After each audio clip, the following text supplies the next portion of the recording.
Alhamdulillah, wa salatu wa salam ala rasulillahi sallallahu alayhi wa sallam. Allahumma la ilma lana illa ma 'allamtana innaka antal alimul hakim. Amma ba'd. Nous allons poursuivre la grâce d'Allah subhanahu wa ta'ala avec l'aqidatu al-wasitiyya. Naam. والإيمان بالقدر على درجتين كل درجة يتضمن شيئين. Cheikh al-Islam Taymiyya, on a vu que la foi au destin, c'est 4 étapes, n'est-ce pas? Il va nous dire que c'est 2 étapes et que chaque étape renferme 2 choses. Donc, il y aura en tout quoi 4 choses, n'est-ce pas? Certains savants se sont dit pourquoi il a dit 2 étapes. Cheikh Sidi lui a trouvé une excuse en disant que c'est plutôt intelligent ce qu'il a fait. Car qu'on appelle le premier étape, qu'est-ce qui va se passer? Celui qui va nous contrôler dans cela, cette personne est mécréante. D'accord? On dit la étape, mais l'étape. La première étape, celui qui va nous contrôler dans cela. J'ai dit le premier étape, j'ai dit le professeur, il a baissé la tête. Et quand le professeur baisse la tête, c'est que tu as fait. Donc la première étape, celui qui nous contrôle dans cela, cette personne est quoi? Mécréante. Et la deuxième étape, celui qui nous contrôle dans cela est quoi? Une personne novatrice. Ça suit? Donc, cette distinction que Cheikh al-Islam Taymiyya l'a menée ici, c'est aussi très, très intelligent. Non. Donc, ce qui va dire ne va pas sortir de ce qu'on a dit, mais ceci nous permettra de donner le jugement sur ceux qui sont sortis de l'islam et ceux qui sont des innovateurs comme le Mu'tazila. Donc, il te dit ici que la foi au destin comporte 2 étapes et chaque étape comprend encore 2 choses. Non. فالدرجة الأولى الإيمان بأن الله تعالى علم ما الخلق عاملون بعلمه القدير الذي هو موصوف به أزلا وأبدا وعلم جميع أحوالهم من الطاعات والمعاصي والأرزاق والآجال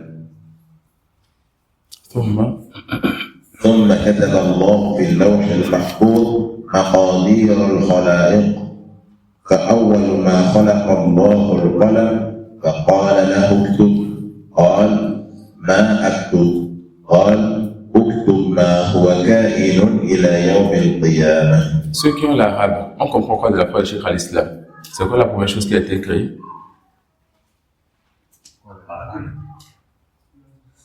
Qui dit mieux?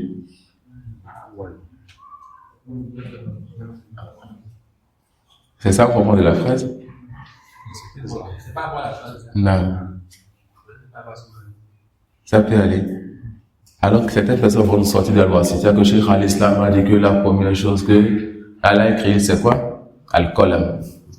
Où est-ce qu'on a compris ça dans cette phrase? Le Cheikh dit فَأَوَّلُ مَا خَلَقَ اللَّهُ الْقَلَمَ قَالَ لَهُ. Lorsqu'Allah a créé Al-Qalam, il lui a dit. Ça, si vous avez compris. Awwal ma jitu jalastu. Dès que je suis venu, je me suis assis. Ça, c'est on a compris la phrase. On a compris la phrase. Ici, les racines sont brutales. Awwal ma khalaqa Allahu. S'il y a virgule, on va dire la première chose qu'elle a créée, virgule, le stylo et la plume. Mais s'il n'y a pas de pause, on dit à quoi? Awwal ma khalaqa Allahu al-qalam qala lahu. Donc, dès qu'elle a créé la plume, il lui a dit. Alors, cette phrase ne veut pas dire alors, ça ne va pas dans le sens de qu'est-ce qui a été créé en premier. Je sais pas si vous comprenez. Vous avez compris?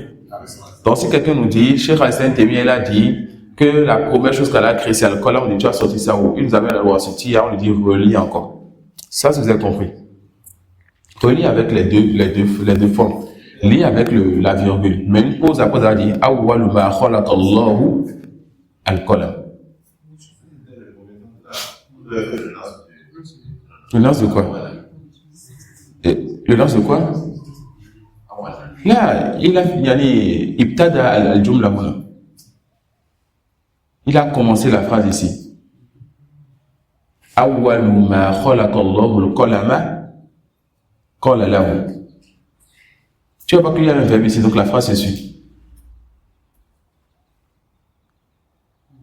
Il y a un verbe ici. C'est pas awal ma khalaqa Allahu al-qalam. Si on s'était ça, on allait encore dire thumma qala lahu fa qala lahu. Awwalu ma khalaqa Allahu al-qalama qala lahu. Dès qu'Allah il a créé la plume, il lui a dit. Ça suit.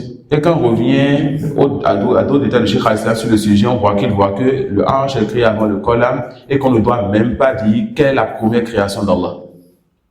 D'accord. Non, c'est... Allah non. Donc, on continue, on va lire jusqu'à la fin, Inch'Allah. كما أصاب الإنسان ما لم يكن ليخطئه وما أخطأه لم يكن ليصيبه.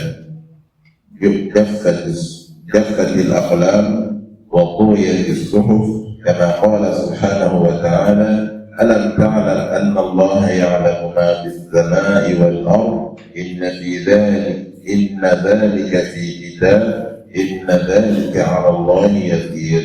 وقال: ما أصاب من مصيبة في الأرض ولا في أنفسكم إلا في كتاب من قبل أن نبرأها إن ذلك على الله يسير. وذلك التقدير التابع لعلمه سبحانه يكون في مواضع جملة وتفصيلا. فقد كتب الله في اللوح المحفوظ ما شاء. وإذا خلق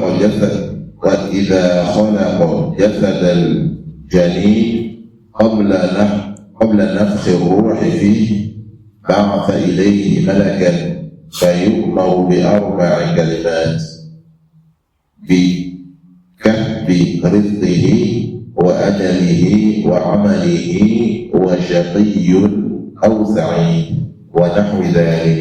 فهذا القدر قد كان ينكره غلاة القدرية قديما ومنكروه اليوم قليل. Donc l'auteur nous rappelle quoi? Il nous rappelle ici que le destin a deux étapes et que chaque étape comprend deux choses. C'est-à-dire que le destin a combien de choses? 4 choses. Et si vous voulez parler comme les contemporains, vous allez dire quoi? Le destin a combien d'étapes? 4 étapes. Ça suit. On va revenir maintenant sur ce que Cheikh al-Islam nous a dit. Première étape, il va dire la science. La première étape, ça comprend deux choses, la science et l'écriture. La science, vous savez déjà, c'est le fait qu'Allah subhanahu wa ta'ala ait une science complète de toutes choses. Il connaît ce qui s'est passé, ce qui se passe et ce qui va se passer. Et ce qui ne s'est jamais passé, subhanahu wa ta'ala, il sait si cela se passait, comment cela allait se produire. Il dit, لأن الله تعالى علم ما الخلق عاملون بعلمه القديم الذي هو موصوف به أزلا وأبدا. Allah subhanahu wa ta'ala, il sait ce que ses serviteurs vont œuvrer. D'accord? Il dit بعلمه القديم الذي هو موصوف به أزلا وأبدا. Allah subhanahu wa ta'ala, il sait, il a toujours su tout ce que ses serviteurs vont faire jusqu'à la fin des temps.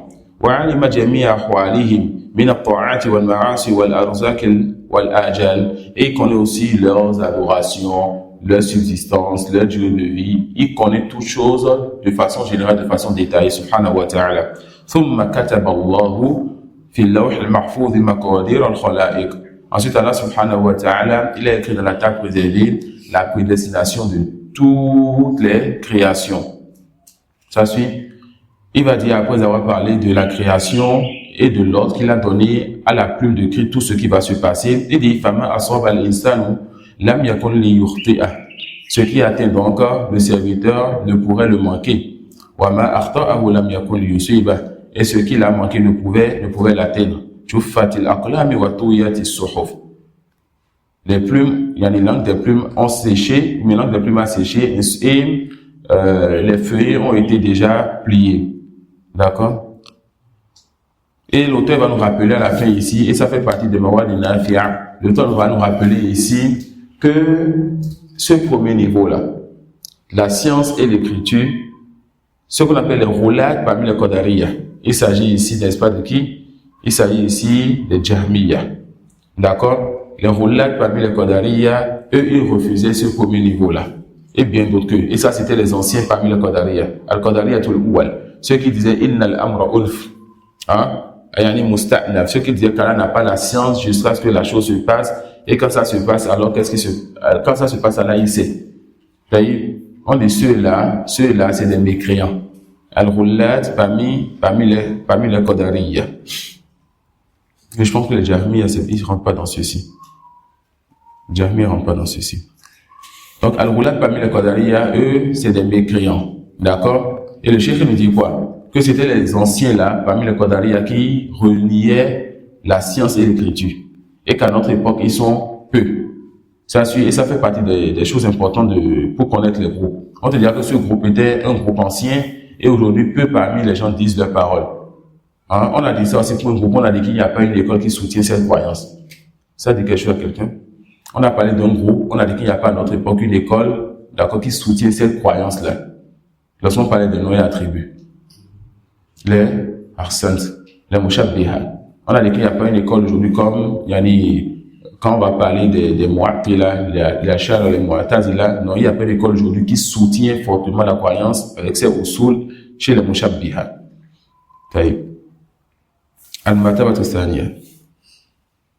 المرتبة الثانية فهي مشيئة الله النافذة وقدرته الشاملة، وهو الإيمان بأن ما شاء الله كان وما لم يشأ لم يكن، وأنه في السماوات ولا في الأرض من حركة ولا سكون إلا بمشيئة الله سبحانه وتعالى، لا يكون في ملكه إلا ما يريد، وأنه سبحانه وتعالى على كل شيء قدير من الموجودات والمعدومات. فما من مخلوق في الأرض ولا في السماء إلا الله خالقه سبحانه، لا خالق غيره ولا رب سواه. L'auteur nous rappelle donc al-mashi'a wal-khalq, la volonté et la création. Il n'y a rien qui se passe dans les cieux et la terre si ce n'est qu'Allah subhanahu wa ta'ala il veut cela. Donc Allah il veut tout ce qui se passe dans les cieux et la terre bien comme mal. Et Allah il a créé tout ce qu'il y a dans les cieux et la terre entre les deux bien comme mal subhanahu wa ta'ala. Et il nous rappelle encore cette phrase que nous avons vue dans Alam al-Sunnat al-Mashhura hier, et c'est pas ça qu'on va commencer aujourd'hui. Il nous rappelle quoi? Que Allah subhanahu wa ta'ala il a une mashi'atun nafidha. Sa volonté s'applique toujours.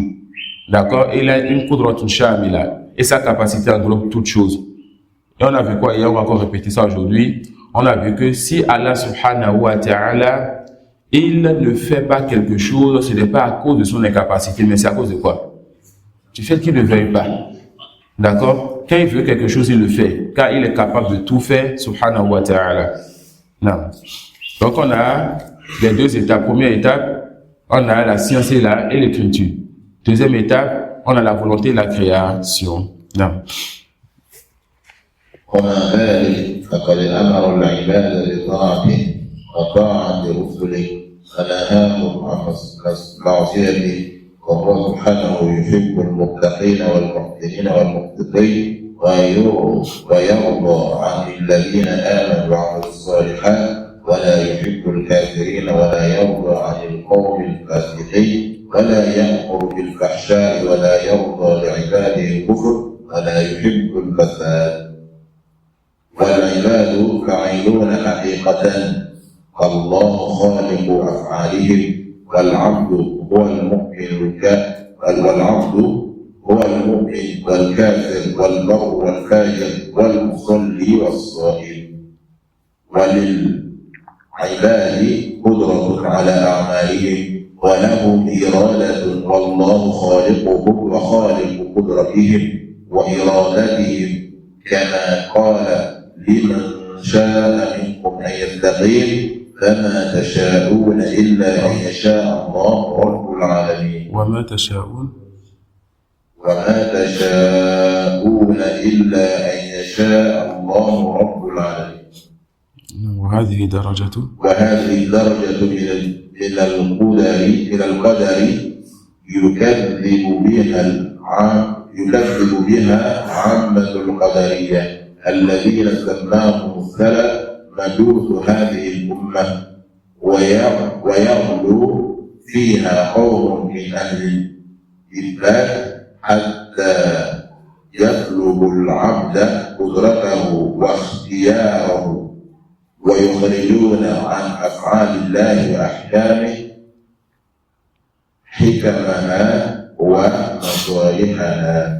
L'auteur, après avoir cité les 4 étapes du destin que nous connaissons, d'accord, ou si vous voulez les 2 étapes du destin avec les 4 choses qu'il a regroupées chez lui, et ça revient à la même chose, il nous rappelle qu'Allah subhanahu wa ta'ala, il a une volonté qui s'applique toujours. Et il nous rappelle qu'Allah subhanahu wa ta'ala, c'est lui qui a tout créé. Et quand on dit tout, le bien rentre dedans, le mal rentre dedans. Alors l'auteur, rahmatullahi alayhi, il va maintenant commencer le sujet qu'on appelle Khalq wa af'al al-ibad. Khalq af'al al-ibad. C'est Allah subhanahu wa ta'ala qui a créé les actes des serviteurs. Car il y a parmi les gens ceux qui disent non, les serviteurs créent eux-mêmes leurs actes, car Allah ne veut pas le mal. Hein? Il y a parmi les gens ceux qui disent Allah lui ne veut pas le mal. Et comme Allah ne veut pas le mal, c'est pas Allah qui crée les actes des serviteurs, mais c'est les serviteurs eux-mêmes qui créent leurs actes. Cheikh il dit, avec cela, Allah subhanahu wa ta'ala a ordonné à ses serviteurs de lui obéir. Il a demandé à ses serviteurs de quoi? De lui obéir. D'accord? Et d'obéir à ses messagers. Il a interdit de lui désobéir. Donc Allah a ordonné de lui obéir. Il a interdit la désobéissance. Et c'est lui subhanahu wa ta'ala qui aime les pieux. Il aime les bienfaisants. Il aime, n'est-ce pas, ceux-là qui sont équitables. Et Allah subhanahu wa ta'ala, il a agréé pour ses serviteurs qu'ils croient et qu'ils fassent de bonnes œuvres. Et Allah subhanahu wa ta'ala n'aime pas la mécréance. Allah n'aime pas la mécréance. Et il n'aime pas ceux-là qui sont pervertis. Allah n'ordonne pas la turpitude. Allah n'agrée pas pour ses serviteurs la mécréance. Allah subhanahu wa ta'ala n'aime pas la corruption. Donc Allah, il aime des choses, il n'aime pas des choses. Allah, il aime la piété, il aime la crainte. Et il déteste la perversité, il déteste la corruption. Mais la piété et la crainte se trouvent sur la terre. Allah, c'est Allah qui a créé cela. La perversité et la corruption se trouvent sur la terre. C'est Allah qui a voulu, qui a créé cela. Ça suit? C'est Allah qui a voulu et qui a créé le bien. Et c'est lui qui a voulu, il a créé le mal. Il dit les serviteurs, c'est eux-mêmes qui œuvrent. Et c'est Allah qui crée les œuvres. Qui peut nous expliquer, Inch'Allah, cette phrase? Al-ibadu fa'iluna wallahu khaliqu af'alihim. Les serviteurs œuvrent et Allah crée les œuvres. Qui veut nous expliquer cette phrase? Les serviteurs œuvrent et Allah crée les œuvres. Non. Les serviteurs choisis une bonne mal. C'est après cela que Allah passe à vous. Non, je veux un peu plus de détails. Ibn Latif essaye. Les serviteurs œuvrent et elle a créé les œuvres.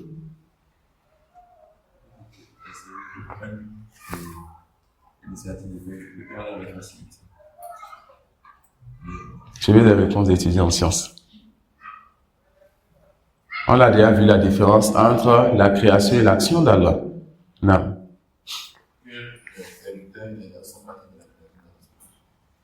Les actions font partie de la création d'Allah subhanahu wa ta'ala. Non?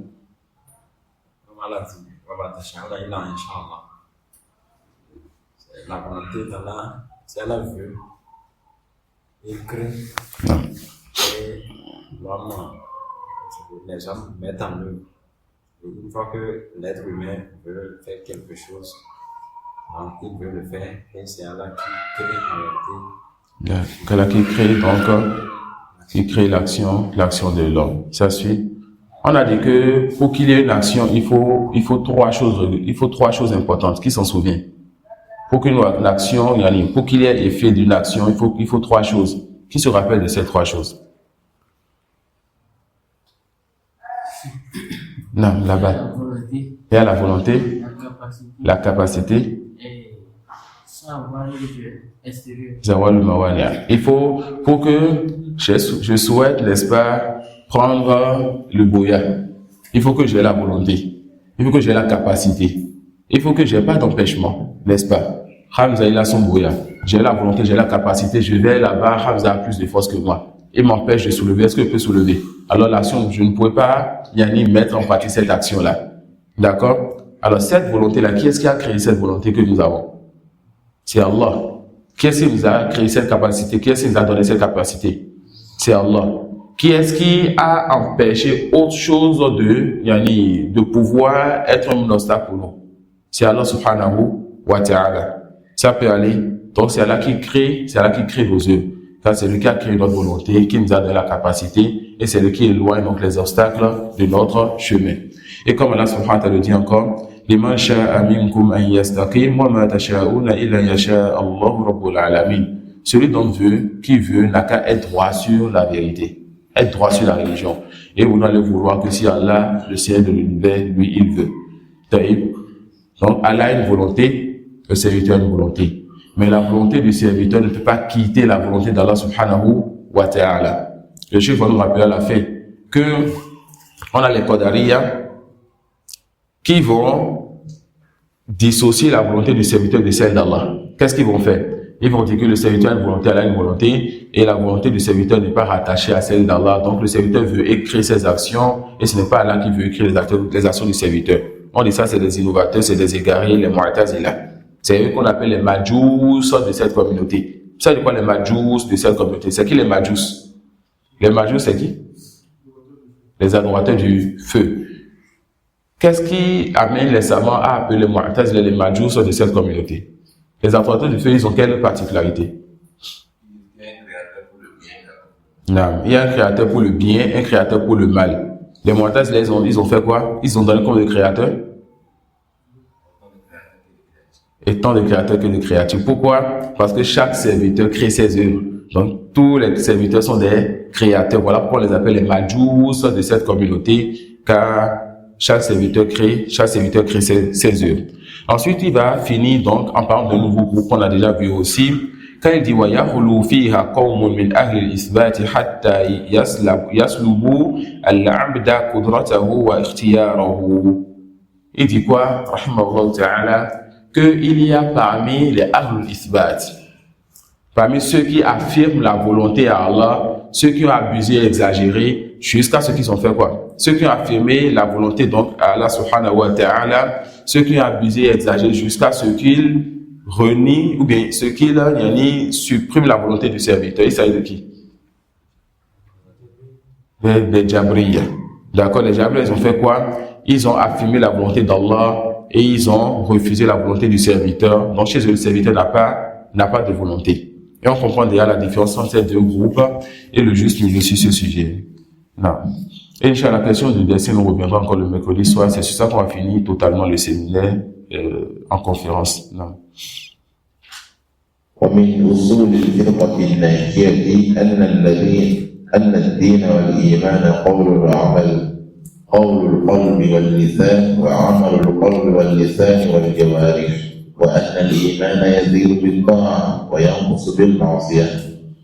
L'auteur nous rappelle ici la définition de la foi et il dit quoi? وَمِنْ أُصُولِ الْفِرْقَةِ النَّاجِيَةِ. Parmi les fondements du groupe sauvé, la définition de la foi. Avant que tu nous rappelles la définition de la foi, les 5 choses qu'on avait. La foi est une croyance du cœur, une parole de la langue, des actes des membres. Elle n'augmente pas l'obéissance à Allah et elle diminue pas l'obéissance. La foi est une croyance du cœur, une parole de la langue, les actes des membres. Ça n'augmente pas l'obéissance et ça ne diminue pas la désobéissance. Ça n'augmente pas l'obéissance, ça ne diminue pas la désobéissance. On a vu dans l'une des assises aussi ce que les Khawarij disent et aussi qu'il y a les 5 choses. Qui peut nous rappeler les 5 choses que les Khawarij disent sur la définition de la foi? Les 5 choses, Diallo, tu es avec nous. Rappelle-nous la définition de la foi. La parole du cœur. Non. La croyance du cœur. La croyance du cœur. Et la parole de la langue. La parole de la langue. Les actes des membres. Et la parole n'augmente pas l'obéissance. La foi n'augmente pas l'obéissance. Et diminue pas la désobéissance sainte. Ça peut aller. Qui se souvient de ce qu'on avait dit lorsqu'on avait lu une parole sur les Khawarij ici? Ils avaient aussi cité 5 choses. On avait dit que les Khawarij disaient aussi quoi? Que la foi est une croyance du cœur, une parole de la langue, des actes des membres. On a dit quoi? Ils ont dit ça n'augmente pas, ça ne diminue pas. Donc ils ont mis la négation sur les 2 derniers points. Ça n'augmente pas, ça ne diminue pas. Qu'est-ce que eux disent? Ça ne disparaît pas les péchés. Ça ne disparaît pas la désobéissance. On s'en souvient? Avec quoi on se rappelle de ça? Alors l'auteur dit Wamil Usul et le fait quand il agit. Donc la définition de la foi, les 5 choses qu'on vient de citer, croyance du cœur, parole de la langue, acte des membres, ça augmente pas l'obéissance et diminue pas la désobéissance. Ça fait partie de quoi? Des fondements des gens de la sunna. Ça fait partie des fondements des gens de la sunna. Wahum? Abu Ismail.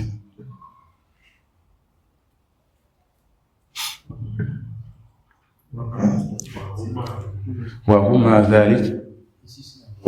مع ذلك لا يكفرون أهل القبلة بمطلق المعاصي والكبائر كما يفعله الخوارج بل الأخوة الإيمانية ثابتة مع المعاصي كما قال سبحانه في آية القصاص فمن عفي له من أخيه شيء فاتباع بالمعروف وقال وإن طائفتان من المؤمنين اقتتلوا فأصلحوا بينهما فإن بغت إحداهما على الأخرى فقاتلوا التي تبغي حتى تفيء إلى أمر الله فإن فاءت فأصلحوا بينهما بالعدل وأقسطوا إن الله يحب المقسطين إنما المؤمنون إخوة.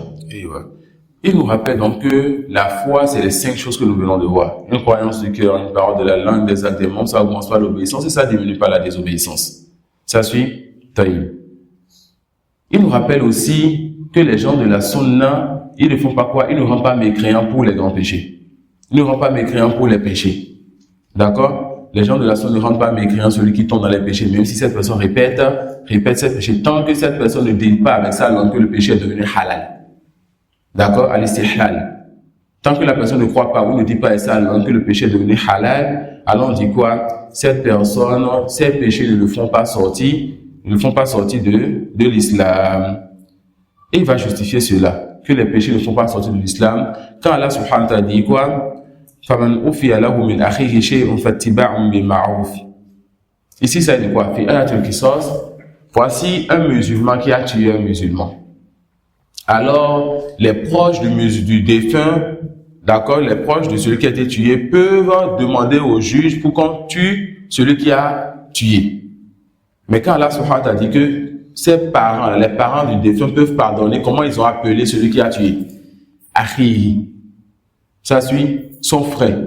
Ils ont dit celui qui pardonne à son frère. Alors, les savants disent alors, Allah a appelé celui qui a tué le musulman frère. Ça montre alors que le meurtre ne fait pas sortir de l'islam. Et le meurtre fait partie des plus grands péchés. Le meurtre fait partie des plus grands péchés. Parmi les plus grands péchés, il y a le shirk, on a cité 3 grands péchés dans l'un des livres qui peut nous rappeler ces 3 péchés. Et ça, c'était pas ici, c'était dans la conférence sur les caractéristiques de Ibad al-Rahman. Alors, c'était 3 péchés. Le shirk, le meurtre et la fornication. D'accord? Le shirk, le meurtre et la fornication. Ça fait 3 grands péchés, n'est-ce pas, qui détruisent le bas monde de quelqu'un. Ça suit. Un autre verset, Allah subhanahu wa ta'ala montre que si 2 groupes de musulmans sont en train de se battre, Allah subhanahu dit quoi? فَأَصْلِحُوا بَيْنَهُمَا فَإِنْ بَغَتْ إِحْدَاهُمَا عَلَى الْأُخْرَى فَقَاتِلُوا الَّتِي تَبْغِي حَتَّى تَفِيَ إِلَى أَمْرِ اللَّهِ. C'est avant ça, le début du verset dit وَإِنْ طَائِفَتَانِ مِنَ الْمُؤْمِنِينَ اقْتَتَلُوا. Si 2 groupes de croyants se battent, mais se combattent, et s'il y a combat entre 2 groupes de croyants, c'est que l'un des 2 groupes peut mourir, n'est-ce pas?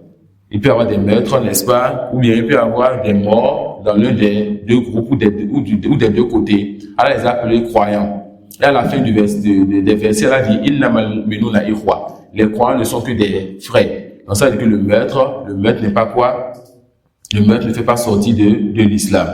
Donc quand on va nous apporter les versets qui montrent que celui qui tue volontairement musulman, cette personne est éternellement en enfer, on va apporter les versets qui montrent que Allah a appelé ceux qui ont tué ou bien ceux qui se combattent des frères et des croyants. Alors on dit le mot khouloud, éternité, qui est venu dans ces versets. Qu'est-ce qui a voulu? Al-Muqsu Tawil. Le fait que celui qui tue volontairement un musulman alors a comme menace de rester longtemps en enfer, mais pas éternellement, de sorte à ce qu'il ne sorte pas. Donc il va finir par sortir pour le paradis tant que c'est quelqu'un qui a la foi dans le cœur.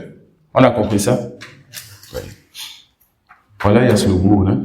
ولا يظلمون الفاسق الملي اسم الإيمان ولا يظلمون الفاسق الملي اسم الإيمان بالكلية ويخلدونه في النار كما تقوله المعتزلة فالفاسق يدخل في اسم الإيمان في مثل قوله تعالى فتحرير رقبة مؤمنة فقد لا يدخل في اسم الإيمان المطلق كما في قوله إنما المؤمنون الذين إذا ذكر الله وجلت قلوبهم وقول النبي صلى الله عليه وسلم لا يزني الزاني حين يزني وهو مؤمن ولا يسرق السارق حين يسرق وهو مؤمن ولا يشرب الخمر حين يشربها وهو مؤمن ولا ينتهب نهبة ذات الشرف يرفع الناس إليه فيها أبصارهم حين ينتهبها وهو مؤمن ويقولون هو مؤمن ناقص الإيمان أو مؤمن بإيمانه فاسق بكبيرته فلا يعطى الاسم المطلق ولا يطلق مطلق الإيمان. L'auteur, ce qu'il dit, c'est ce qu'on appelle dans la croyance et dans le manhaj, yani al-asma wal-ahkam. Il s'agit des noms qu'on donne aux désobéissants, aux pervers, aux croyants, aux musulmans, à l'innovateur ou bien aux mécréants. Donc, quel nom tu vas donner et quel jugement la personne prend? On va retenir une règle ici. La règle est très simple. On dit, lorsque nous parlons du mot croyant, les tests qui font les éloges des croyants, les désobéissants ne rentrent pas dedans. Les tests qui font les éloges des croyants, les désobéissants ne rentrent pas dedans. Et les tests qui donnent des ordres, qui interdisent des choses, les désobéissants rentrent dedans. On reprend. Les tests qui font les éloges des croyants, les désobéissants ne rentrent pas dedans. Et les tests qui donnent des ordres ou interdisent des choses, les désobéissants rentrent dedans. Quand Allah subhanahu wa ta'ala dit quoi? Ya ayyuha alladhina amanu kutiba alaykumus siyam kama kutiba ala alladhina min qablikum la'allakum tattaqun. Quelqu'un n'est pas venu parce que moi je fume, parce que je bois l'alcool, parce que je prends le riba ou al-yazubila. La personne va dire moi je ne vais pas faire le jeûne parce que je ne suis pas Ya ayyuha alladhina amanu, vous qui avez cru. On dit quoi? Tu rentres dans ce test. D'accord? Tu rentres dans ce test. Quand Allah subhanahu wa ta'ala, il donne l'ordre, il interdit des choses, alors toute personne rentre dedans. Tant que la personne fait partie des musulmans, quel que soit son degré de désobéissance. D'accord? Allah subhanahu wa ta'ala va dire innamal mu'minuna alladhina idha dhukira Allahu wajilat qulubuhum. Certes, les croyants sont seulement ceux qui, lorsqu'on cite Allah, lorsqu'on fait le rappel d'Allah, alors tu les vois dans un état où leur cœur s'apaise, leur cœur devient doux. Ici, il s'agit de qui? Il s'agit de ceux-là qui délaissent les grands péchés. Il s'agit de ceux-là qui font des efforts dans leur foi.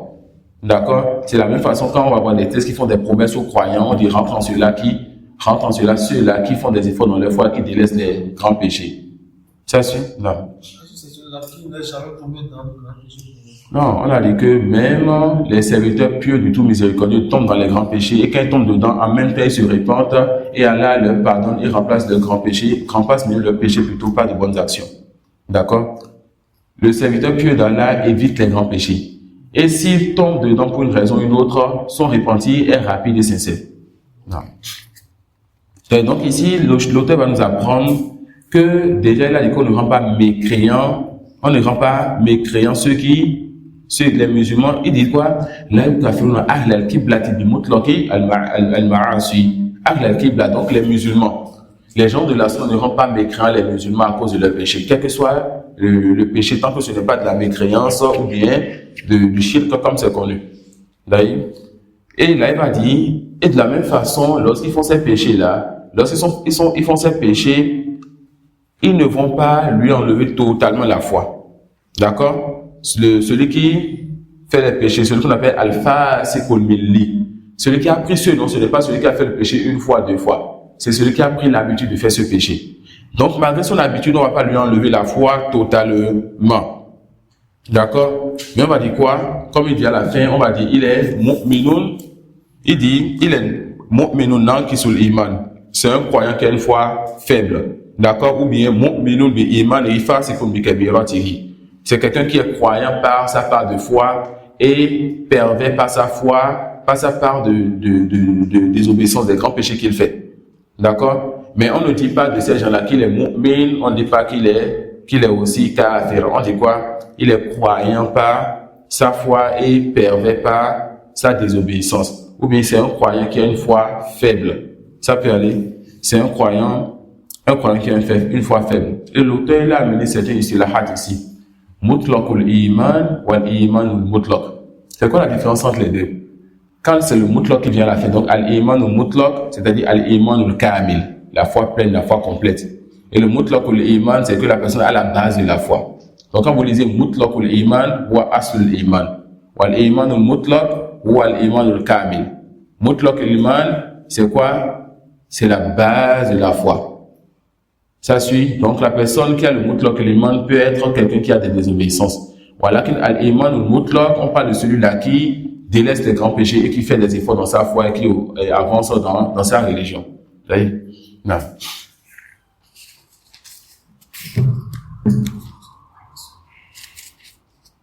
ومن أصول أهل السنة والجماعة سلامة قلوبهم وألسنتهم لأصحاب محمد صلى الله عليه وسلم كما وصفهم الله به في قوله والذين جاءوا من بعدهم يقولون ربنا اغفر لنا ولإخواننا الذين سبقونا بالإيمان ولا تجعل في قلوبنا غلا للذين آمنوا ربنا إنك رؤوف رحيم.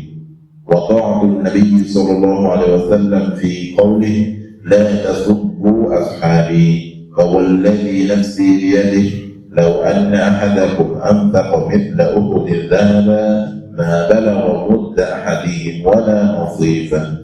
Non. Ici, il nous rappelle aussi que parmi les fondements des gens de la sunna, il y a quoi?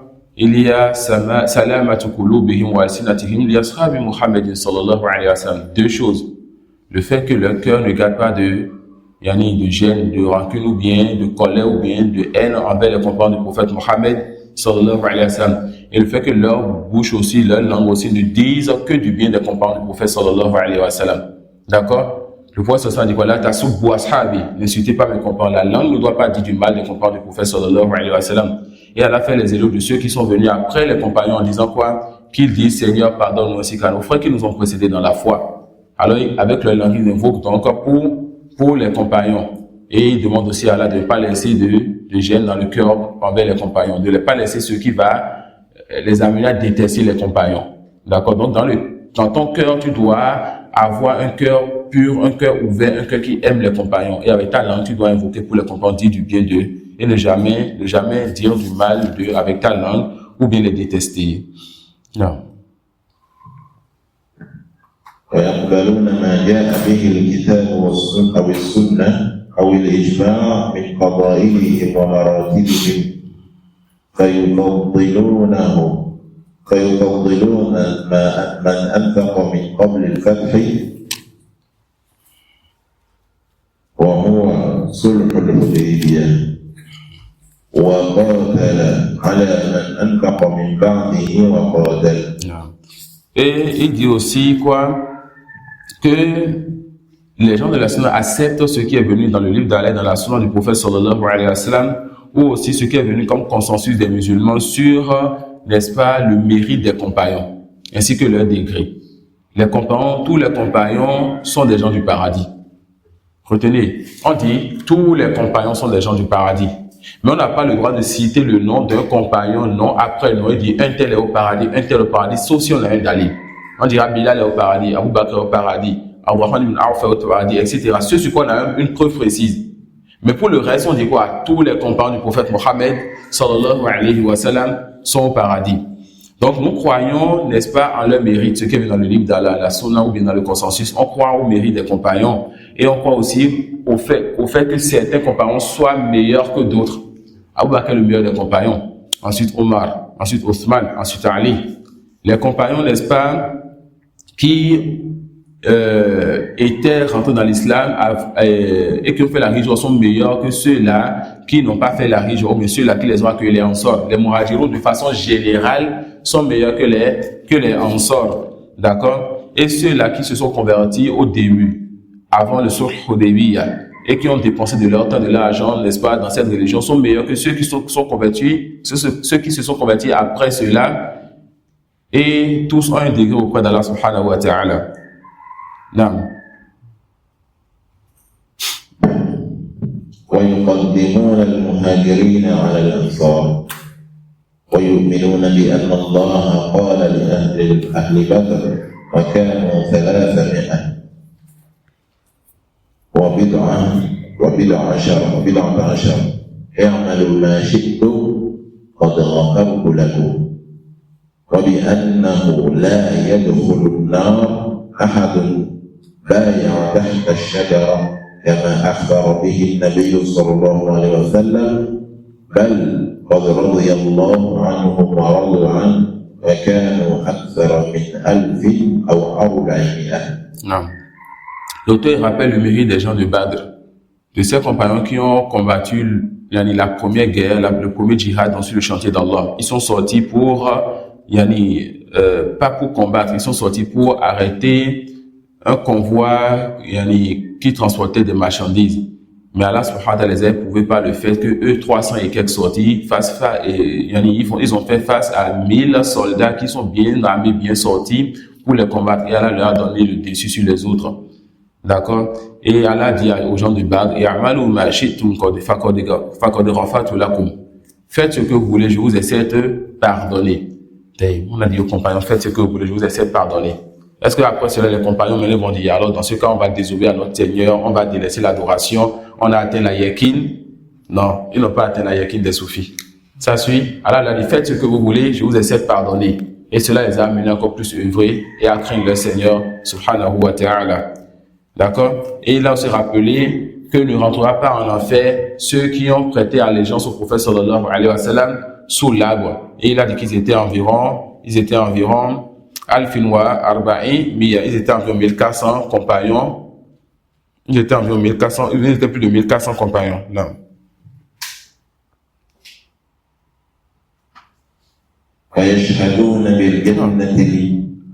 Alfin wa Arba'i Miya. Non, 100, non? 1140.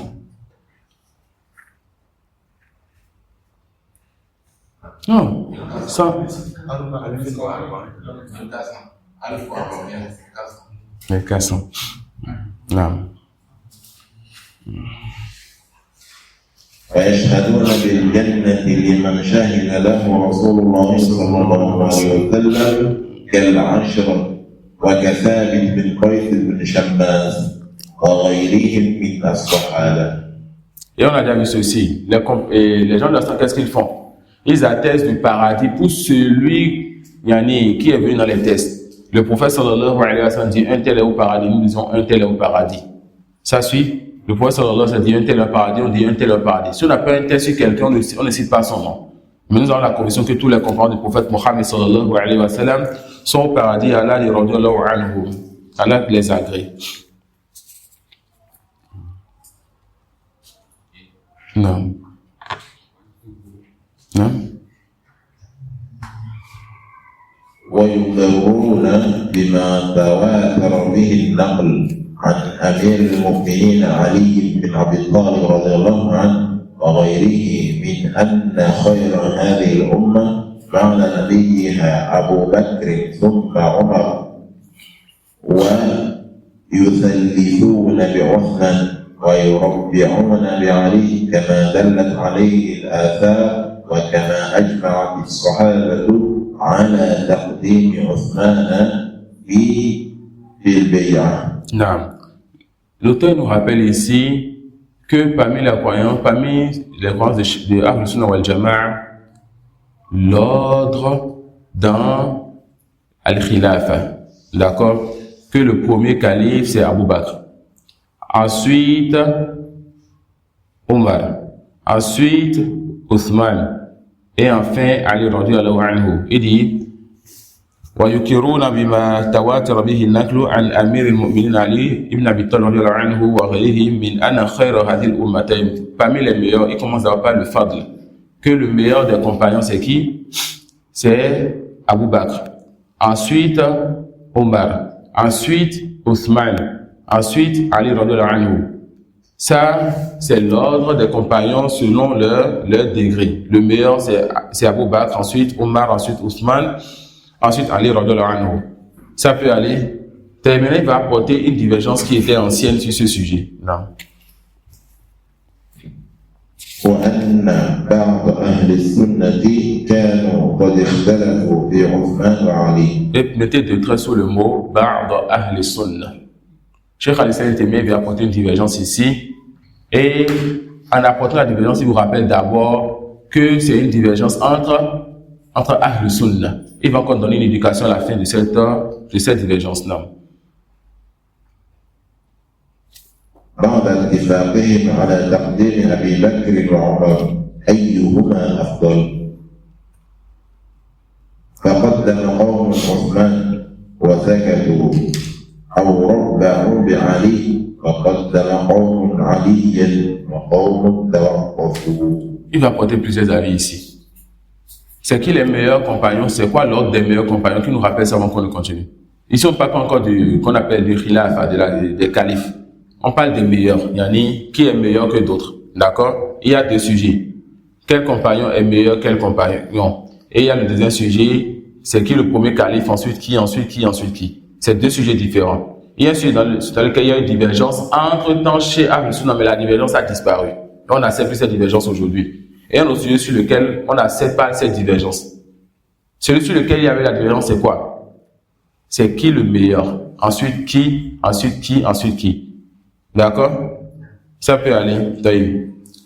Il dit, ce sur quoi Ahl Sunnah est aujourd'hui, c'est quoi? Le meilleur, c'est Abu Bakr, ensuite Omar, ensuite Othman, ensuite Ali.